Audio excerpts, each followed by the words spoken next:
Welcome to Bel-Air. What the hell is my life?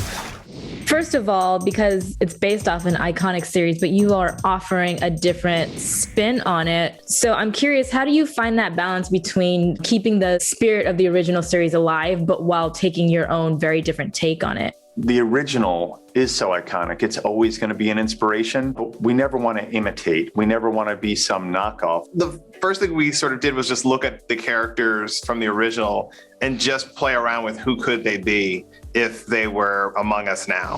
When you were searching for the new Will Smith, what were you looking for and why was Jabari the perfect person for this? Big shoes to fill. Massive shoes to fill. You need a young guy, one who has the charisma, the swag, just the energy, the way he moves, you know what I mean? The look. And Jabari, you know, he has the eyes. It's something when you look into his eyes, he's able to create these really compelling, dramatic moments. And you need that when you're, you know, filling those types of shoes. You'll definitely see the charisma, the wit, the cleverness. You'll definitely see that in my character. But I would say my Will has a bit of a temperament, a shorter temper, and he's a prideful young man. And so whenever he has the opportunity to prove someone wrong, he will do that. Carlton, in the original, he was a good student. He was fully connected in Bel-Air. In this version, instead of making him like the butt of Will's jokes, we said, well, what if that makes him a really popular kid? Carlton, how you been?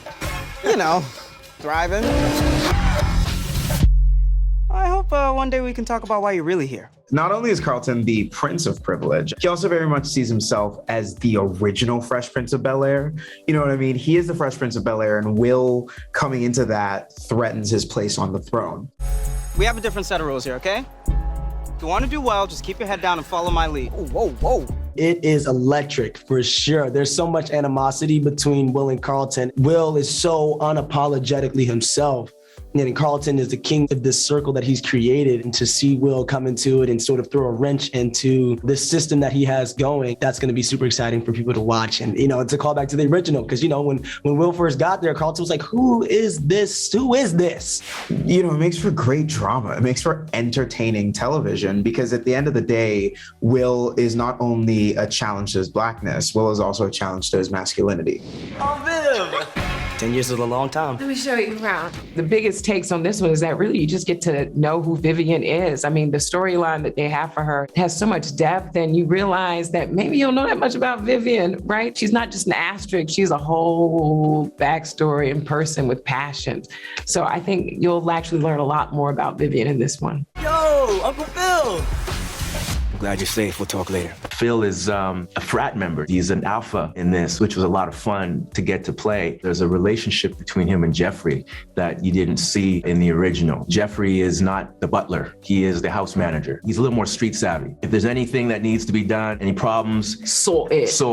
The original Jeffrey had a different swagger. You know, I called it like the Roger Moore, James Bond version swagger. Whereas this guy's got a bit more, I don't know if it was Jason Bourne or he's got that Top Boy flavor. Or if Idris Elba got cast as James Bond, this is what it would look like. You know what I mean? But there's the street smarts and the book smarts to Jeffrey, you know? And I think that's what connects him more with Will in our version. Hillary. Let's go find you something fit for a prince. Hillary is similar to OG Hillary in the way that she's very determined. She's very set in stone about how her life is going to play out, and anyone who has a differing opinion, she can't hear it. How she's different is that she is a chef. She's an influencer. She's a content creator. She's a college dropout, but she's also a boss. Hillary is somebody who says college was not for me, which in a lot of Black families will not be met with applause. Because college has historically been this way we get to the middle class. But now people are really questioning whether the cost is worth it, whether the effort is worth it, whether there are other avenues to support yourself and get the job you want. So I love that Hillary's sort of waving that flag, and I'm sure we're gonna hear about it. Cousin Will! Yo! Is this really baby Ashley? Ashley has a lot of similarities with original Ashley. You know, they're both still super wise and not judgmental. I feel like when Will comes to the family, she's super supportive of him finding his way and fitting in. She's super woke and she's smart. Yeah, she's hella opinionated. Yeah, she's really opinionated, but Kind of in a good way. Yeah, I would say in a good way. Keeping the original essence of Elisa, she is not like whisked away by Will. She's kind of like, okay, what do you have to offer? What do you have to bring? Because she's got her own vibe going on. And so to have them really meet at a place where they were like, wow, I really am magnetized towards you for a reason that I can't explain. You know, I think that is very similar to the OG. This time we're trying to make you forget who you are and where you came from.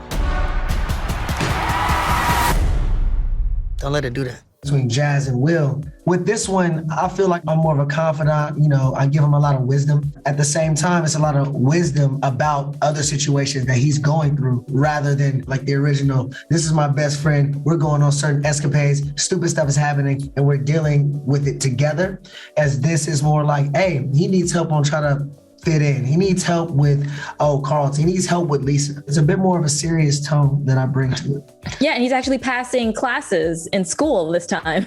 Yeah, you know, he's actually smart. Yeah. He started thinking it was like 97. I was like, oh, you gotta know he's smart. Do you know why I'm here from Philly? Scrapping the bull court. Got nasty. Who threw that? Was it you? Now some bad man from Philly. We want to deal with you. This is definitely a different kind of show, and it really touches on some of the issues. It goes obviously deeper than the original series goes. So can you talk a little bit about getting into those nitty-gritty conversations and not really backing away from them, but tapping into the ugliness of them sometimes? It's a reflection of us and the ugliness of our world. You think about the Fresh Prince story, I got in one little fight, my mom got scared, and you really think about it. One little fight in Philly isn't just one little fight. With all the gun violence that's going on, it's really a reflection of what's happening in our inner cities and what happens to a young man when he gets thrown out of a city and planted into a new environment, and how he finds himself and how he learns more about himself. It's really a coming of age story, and it's gonna be super exciting for sure.